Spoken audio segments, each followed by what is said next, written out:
All right, before we start today, we're going to sing our helping verb song. Remember, it's sang to the tune of Jingle Bells. Helping verbs, there are 23. Am, is, are, was, and were, being, been, and be. Have, has, had, do, does, did, shall, should, will, and would. There are 5 more helping verbs, may, might, must, can, could. All right, let's also sing our 8 parts of speech, okay? 8 parts of speech. 8 parts of speech. Woo! 8 parts of speech. 8 parts of speech. Nouns, pronouns, verbs, adverbs, conjunctions, interjections, prepositions, adjectives. 8 parts of speech. 8 parts of speech. Woo! 8 parts of speech. 8 parts of speech. Nouns, pronouns, verbs, adverbs, conjunctions, interjections, prepositions, adjectives. 8 parts of speech. 8 parts of speech. All right, good job, guys. So I want to point out again that pronouns and nouns are not the same. So on your test, when you were taking your test, I just want to make sure that some of you that I graded got confused here. I'm going to try to zoom in a little bit here. The butter and the potato and the bread up here. If I can move that a little bit for you. Me is not a noun. What is that? Pronoun, I hope you said. And then my, obviously not. And then, so we have butter, potato, and bread. These and object of the prepositions are nouns. Indirect objects can be nouns, but they're also pronouns. So if it's an I noun, so if it's a, sorry about that. So if it's an indirect object, but it's a pronoun, then it is a pronoun. So my, his, not, or me, my, they, those words, okay, are pronouns. All right, so let's go ahead and start grading classroom practice 67. I'm going to zoom in here for you. We'll do that together.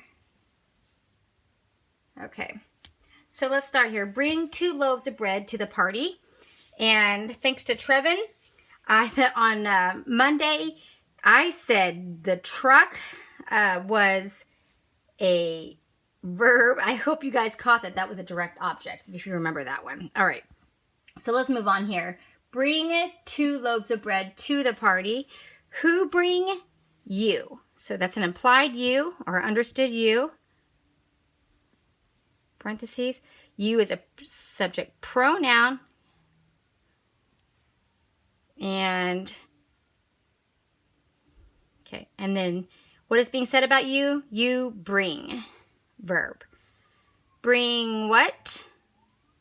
Loaves. Direct object. How many loaves? Do you remember how many? Oh, I gotta get my list here for how many. That is an adjective. Let me run and get that. I'm gonna get that. Loaves of what? Bread. Object of the preposition. Here's my list. Okay, so here we go. I want you to see this. How many? 2 is adjective. Loaves, okay, of bread, object of the preposition. I'm sorry, preposition of bread, object of the preposition. Bread, prepositional phrase. To, preposition. To what? Object of the preposition. The, article, adjective. To the party, prepositional phrase. Let's divide between the subject and the verb. That's right up here. Be very careful so I can see where you divide. I kind of make my line really big and dark so we can see that, but without running over any of our letters. Oh, and I just noticed, hopefully you saw this. When I have direct object here, I need to go back to verb. Make that transitive. This is a command sentence and it is imperative. All right, let's move to the next one. They are waiting patiently for the early bus. Who is waiting patiently for the early bus? They are. They is a pronoun, so that's a subject pronoun. They are, what is being said about they? They are waiting. Did you say are waiting? I really hope so. Are, helping verb. Waiting. verb. How are they waiting? They're waiting patiently. How? We know this, right? How is adverb. 4, preposition. For what? The bus. Object of the preposition. What kind of bus? The early one. The article adjective. For the early bus. Object of the, prepositional phrase. That is a declarative sentence. Let's divide between the subject and the verb. And that's here, subject, and the verb starts with that helping verb, so they and are. Oh, I am really sorry, guys. I'm losing my mind. It's almost summer, right? So let's go back here. I forgot to put the classification here. So this is the subject, noun, verb, transitive, direct object, pattern 2. I'm sure you guys had that. And then this one, subject, noun, verb, just verb. Okay. All right, the last one, yesterday. Yesterday, Darren showed the officer the broken window. Who showed the officer the broken window? Darren. Subject, noun. What is being said about Darren? Darren showed. Verb. Showed what? Did he show the officer? No. What did he show? The window to the officer, right? So the showed window, direct object, come back to the verb, make it transitive. Showed the window to who? Officer, indirect object. The article adjective. What kind of window? Broken, adjective. The article adjective. Yesterday answers what question? Did you say when? Good. That's an adverb. Adverb goes with the rest of the predicate. So Darren showed, but yesterday is when he showed the officer the window. This is an inverted order sentence, so we're going to underline this because that could go back there. Darren showed the officer the broken window yesterday. Could have done that, right? So we will just underline this twice. Okay, this is a declarative sentence. Subject, noun, verb, transitive, IODO, pattern 3. All right, so now we're going to come down here to our comparative forms. And remember, that's where compare it. Noisy. Let's do noisy. Did you say noisier? It's right. I kind of went back and forth on this one because noisier, I guess that's a word. It just looked kind of weird to me, but it is noisier.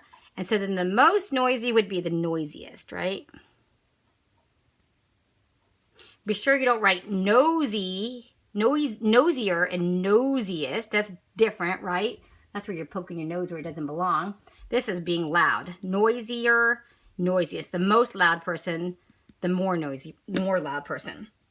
Okay. Unusual. So remember our rule. If it's 3 or more syllables, it is going to always have the more in front and the most. So unusual. There's 4 syllables there. So definitely more unusual. I'm spelling unusual wrong. Where's my eraser at? I'm just going to cross it out and try it again. Unusual, and then most unusual. I'm having a horrible time with unusual. I spelled that very unusual, didn't I? Ebony, would you please buy my little eraser, my white eraser? Okay, I'm really sorry about that. I'm trying to fix that in just a minute. Okay, kind. Someone who's more kind. Okay, let me just go back and fix this. I can't stand it. It's so ugly.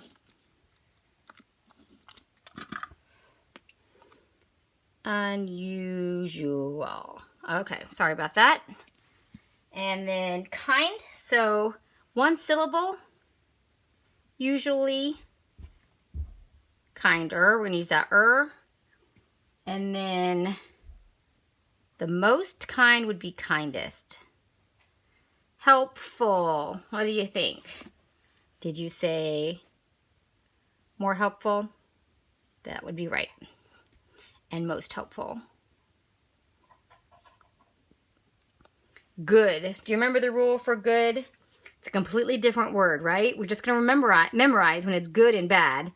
Good and bad have different words completely. So good is not gooder, it is, and it's not more good. We say, did you get it? And what about the last one? Yes, best. Good. All right, playful, more playful. And then most playful. And what about the last one? Bad. What did we say was bad? Do you remember? Did you say worse? Yes. And the last one? Worst. Good. I think you probably got that, right? Okay. So let's move on here. All right. I think that all of... Wait, let me just zoom out just a little bit because I'm not sure if you got everything on there. Okay. So a person's heart, we're going to, in each blank, we're going to write the correct form of the adjective in parentheses to complete the sentence. So this word right here, we're going to put it in here and make the right form of the word. A person's heart is large than a dog's heart. It's bigger, right? So larger. Some cats are skillful. So they're comparing some cats to other cats, more skillful. The hummingbird has the blank heart rate of any animal, fast. So it's the most fast, so we say fastest. Jim is blank active. Is it activer or more active? Hopefully you wrote more active. This is the blank weather of the whole week. So it's the most bad, so we say, remember, worst. All right, let's do this sentence down here. The fans shouted, "We want a touchdown! Pass the football to Calvin." Okay, two different words here. Two different sentences, I mean. Okay, so the fans shouted, and remember, we are going to underline the explanatory words. So the fans are shouting this. Oh, I'm so sorry. The fans are not shouting this, but they shouted. But it is a capital T, okay? The fans shouted, comma. And we're going to underline that because that is what they shouted. Here's what they shouted. Quotation, capital W. We want a touchdown. Let's say they're shouting this. So let's exclamation point, quotation. Oh, I'm so sorry. You guys have to give me some grace here. It's like 3 weeks till summer. And I'm already checking out. Okay. We want a touchdown. Same sentence. I mean, same phrase. Okay. They haven't stopped talking. They're still shouting this. Capital P, but it is a new sentence. Pass the football to Calvin. This is someone's name. Capital P. Exclamation point. End quotes. Okay, so let me count that up. Even with all my mistakes here. I think I might have hopefully got it. 1, 2, 3, comma here. 4, 5, 6, 7, 8, 9, 10. Okay, 10 mistakes. Okay, check yours over. Hopefully you guys did great on this. I have high hopes for you that you hopefully did better than me and did not make the same mistakes I did. Okay, have a great day.